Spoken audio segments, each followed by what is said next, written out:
నమస్కారం. రత్నలహరి ఛానల్కు స్వాగతం, సుస్వాగతం. నేను మీ లతను. స్పర్శలో ఉండే మహత్తు గురించి ఈరోజు తెలుసుకుందాం. మనుష్యుల మధ్య మాటల కన్నా స్పర్శ ఎన్నో అనుభూతులను, ఎన్నో సంగతులను చెబుతుంది. భావోద్వేగాలను తెలియజేయడానికి కౌగిలి ఒక శక్తివంతమైన మాధ్యమంగా పనిచేస్తుంది. ప్రేమ, కృతజ్ఞతల నుంచి కోపం, భయం వరకు స్పర్శ ద్వారా వ్యక్తీకరించబడిన భావోద్వేగాలను కౌగిలి శబ్ద భాషకు మించిన సంబంధాన్ని పెంపొందిస్తుంది. అవగాహనను, సానుభూతిని ప్రోత్సహిస్తుంది. శకుంతలను దుష్యంతుడు గాంధర్వ వివాహం చేసుకుని రాజ్యానికి వెళ్ళిపోతాడు. కణ్వ మహర్షి తన కూతుర్ని, మనవడిని శిష్యులతో దుష్యంతుని దగ్గరకు పంపిస్తాడు. శకుంతల నిండు కొలువులో తానెవరో చెప్తుంది. కానీ దుష్యంతుడు మాత్రం వారి వివాహాన్ని అంగీకరించడు.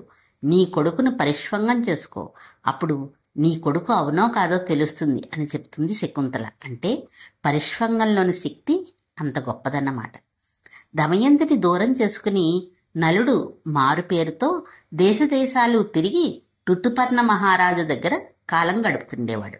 దమయంతి బాహుకుని పేరుతో ఉన్న నలుడిని గుర్తించాలని తనకు ద్వితీయ వివాహం జరుగుతున్నట్లు ఋతుపర్ణ మహారాజుకు చెప్పి పంపిస్తుంది.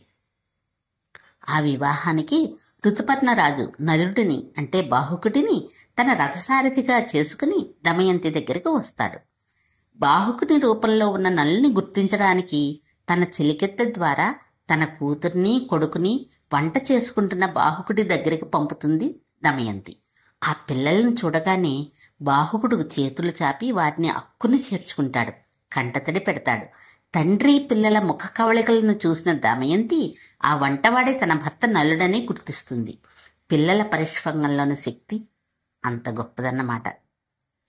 సీతమ్మ క్షేమవార్త చెప్పిన ఆంజనేయుడికి చేతులు చాపి గాఢ పరిష్వంగాన్ని రాముడు ఇచ్చాడు. లంకలో సీతమ్మను చూసి రావణునిలో భయం కలిగించి ధైర్యాన్ని సీతమ్మలో నింపి వచ్చిన హనుమకి ప్రాణసమముడవు అని చెప్పడానికి 2 చేతులు చాపి కౌగిలించుకున్నాడు రాముడు.